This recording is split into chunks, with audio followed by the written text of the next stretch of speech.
The murder of Adam Walsh has left an indelible mark on American society and law enforcement practices.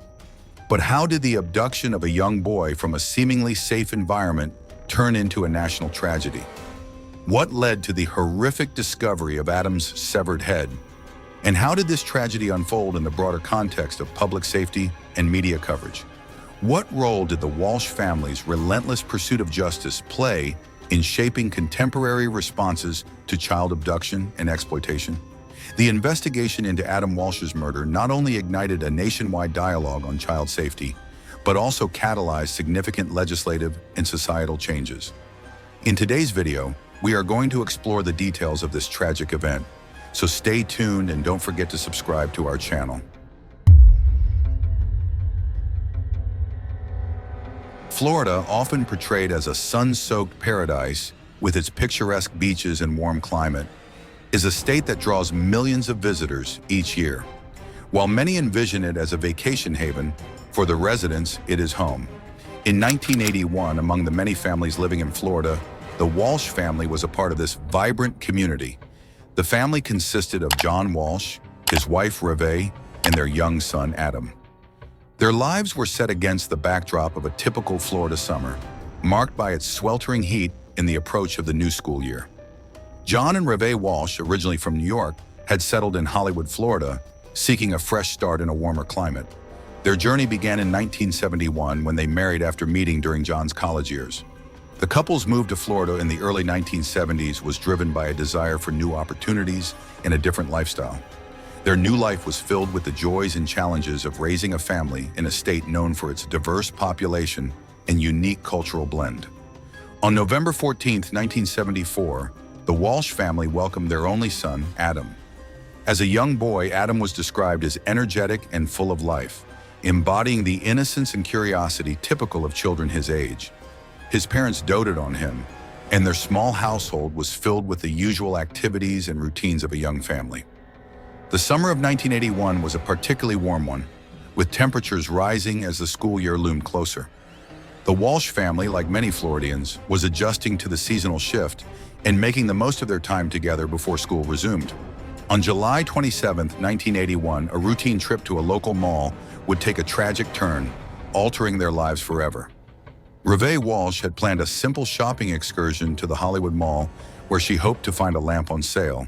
Accompanied by 6-year-old Adam, she intended to browse the store while Adam explored the toy department.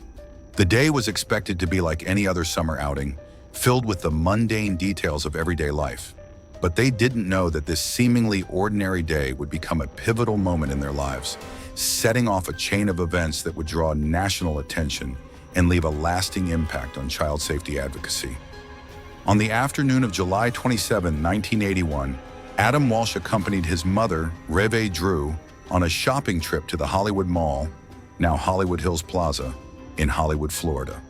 They entered Sears through the north entrance, where Reve planned to inquire about a lamp on sale. She left Adam at a kiosk displaying Atari 2600 video games, where several boys were playing. After completing her task in the lamp department around 12:15 p.m., Reve returned to find that Adam and the other boys had vanished. A store manager informed her that a scuffle over the games had occurred, and a security guard had instructed the boys to leave the store. The guard, not realizing Adam was alone, assumed he was with the other boys and directed him to exit through the west entrance. Adam's parents later speculated that he was too shy to speak to the guard and was left alone outside at an unfamiliar exit. Unable to find Adam in the store, Reve had him paged over the public address system and continued to search. By chance, she encountered her mother-in-law, Joan, who joined in the search. After more than 90 minutes of unsuccessful searching and paging, Reve reported Adam missing to the Hollywood police at 1:55 p.m. On August 10th, nearly 2 weeks after Adam's disappearance, a severed head was discovered in a drainage canal near Vero Beach, approximately 130 miles from Hollywood. The remains were found by Detective Ralph E. Latimer Jr. and an unidentified deputy from the Indian River County Sheriff's Office. Despite a thorough search of the canal by divers, the rest of Adam's body was never recovered. On August 11th, John and Reve Walsh appeared on national television, expressing hope that Adam might still be alive and offering a $100,000 reward for his safe return. The remains were soon identified as Adam's, and the coroner determined that asphyxiation was the cause of death. The head remained in the morgue until the case was officially closed in 2008. John and Reve Walsh believed that the Hollywood Police Department mishandled both the missing person investigation and the subsequent murder investigation of their son, Adam. They felt the initial response to Adam's disappearance was flawed, and this mismanagement carried over into the murder inquiry. Following Adam's abduction, investigations led to the conclusion that a drifter named Otis Toole was responsible. Toole claimed that he abducted Adam from outside Sears after the boy was instructed to leave by a security guard. Toole reportedly enticed Adam into his white 1971 Cadillac sedan DeVille, which had a damaged right bumper, with promises of toys and candy. Once in the car, Toole began driving north on Interstate 95 toward his home in Jacksonville. According to Toole, Adam was initially compliant, but began to panic as the drive continued. Toole, reacting to Adam's growing fear, struck him in the face and then knocked him unconscious. Toole drove to a deserted service road on the Florida Turnpike, just north of the Raidbaugh Road overpass in northwest St. Lucie County. There he found that Adam was still breathing, so Toole strangled him with a seatbelt, dragged him out of the car, and decapitated him with a machete. Toole claimed he burned the rest of Adam's body in an old refrigerator when he returned to Jacksonville. Despite his gruesome confession, Toole's claim of wanting to adopt Adam was dismissed as implausible. The police were unable to match the blood found in Toole's car to Adam, and crucial evidence, including the blood-stained carpet, the machete, and the car itself, went missing. Otis Toole, who had a notorious association with convicted serial killer Henry Lee Lucas, repeatedly confessed and retracted his involvement in Adam's murder. This inconsistency, combined with lost evidence, complicated the case. The 2019 Netflix miniseries The Confession Killer shows footage of Toole, seemingly fed information during interrogations, leading him to confess to numerous crimes he did not commit. Witnesses had placed Toole in the Hollywood area around the time of Adam's disappearance, further complicating the case. Toole died of cirrhosis in September 1996, while serving a life sentence for other crimes. After his death, his niece informed John Walsh that Toole had made a deathbed confession to Adam's murder. Despite this, the confession was considered unreliable due to Toole's history of false confessions and the fact that he and Lucas had implicated themselves in numerous unsolved crimes, many of which were later disproved. In 1997, following the publication of John Walsh's book, Hollywood Police Chief Rick Stone undertook a thorough review of the case. Stone, a veteran of the Dallas and Wichita Police Departments, appointed as Hollywood's Chief of Police in 1996, analyzed the evidence and reviewed Toole's taped interrogations. His review concluded that there was, beyond a reasonable doubt, evidence pointing to Toole as Adam's murderer. Stone acknowledged the issue of Toole and Lucas's tendency to confess to crimes they did not commit, yet he found the evidence convincing. The case gained renewed attention.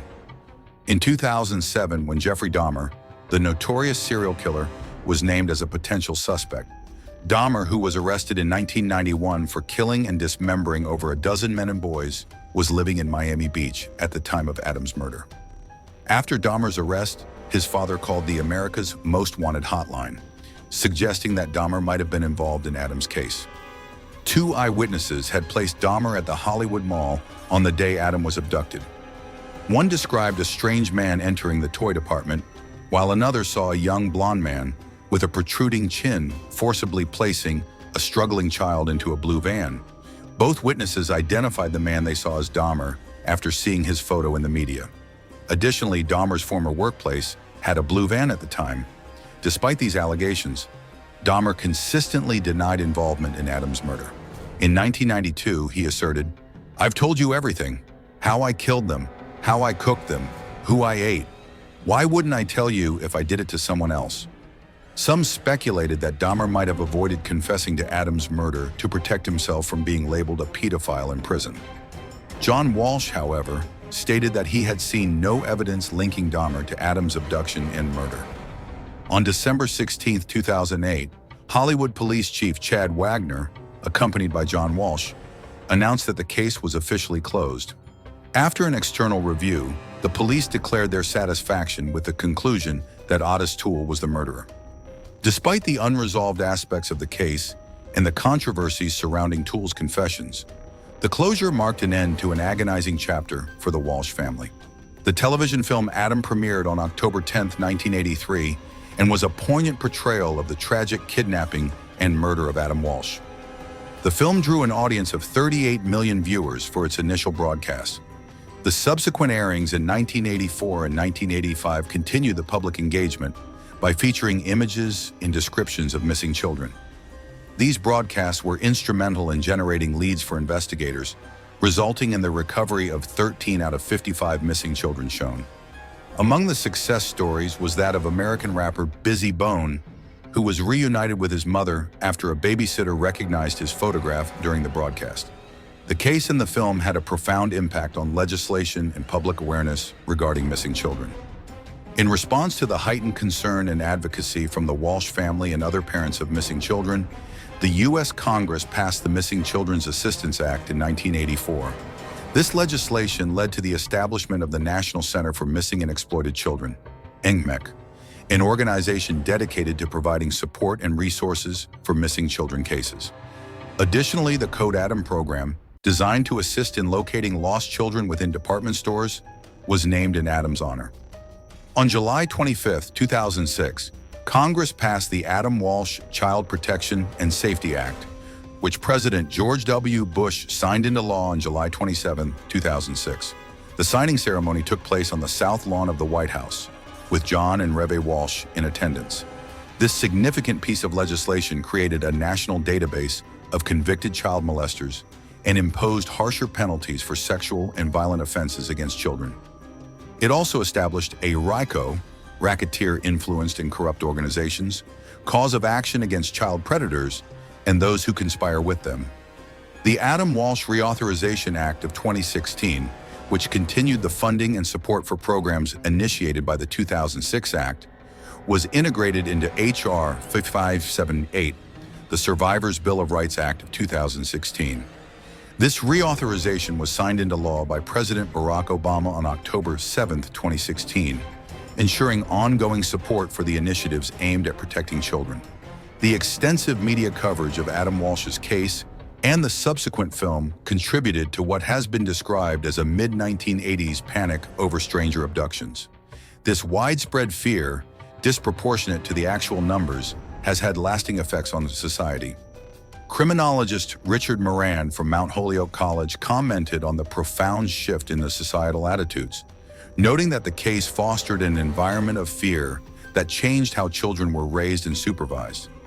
He remarked that children's social activities became tightly controlled by their parents, reflecting the era's heightened anxiety about their safety. Early estimates by the NCMX suggested that as many as 20,000 children were abducted by strangers annually, a figure that was widely disseminated through public service announcements. However, a Pulitzer Prize-winning expose in 1986 highlighted a discrepancy between these estimates and actual statistics.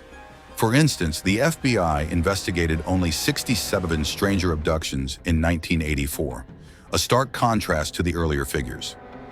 By 1988, the NCMEC revised its estimates, reducing the annual figures of stranger abductions by 80%. In short, the story of Adam Walsh stands as a poignant reminder of both the fragility of childhood and the enduring strength of human resilience. Adam's tragic abduction and murder in 1981, followed by the relentless efforts of his parents, John and Reve Walsh, not only transformed their lives, but also catalyzed significant changes in the way society addresses child abductions and exploitation. John and Reve Walsh channeled their grief into powerful advocacy, leading to the establishment of the National Center for Missing and Exploited Children and the enactment of critical legislation, including the Adam Walsh Child Protection and Safety Act. Their efforts have provided invaluable resources for missing children and their families and have implemented stronger protections against child predators. The media coverage and public response to Adam's case, including the influential television film Adam, spurred nationwide awareness about child abductions. Despite the initial panic and misinformation, these efforts have had lasting impacts, contributing to a decrease in the number of missing children ultimately killed and prompting advancements in technology and public safety measures. Adam Walsh's legacy is defined not only by the tragedy of his untimely death, but also by the enduring impact of his parents' advocacy. Their transformation of personal sorrow into societal change underscores the profound influence that dedicated individuals can have in shaping policy and protecting future generations. Adam's story remains a testament to the power of resilience and the ongoing fight for justice and child safety. That's all for this video. We hope you have enjoyed this video a lot. What are your thoughts on the changes prompted by this case, and how do you think we can continue to enhance child safety today? Let us know in the comment section. Make sure to subscribe to our channel and hit that bell icon for more interesting videos like this. Thank you for watching our video.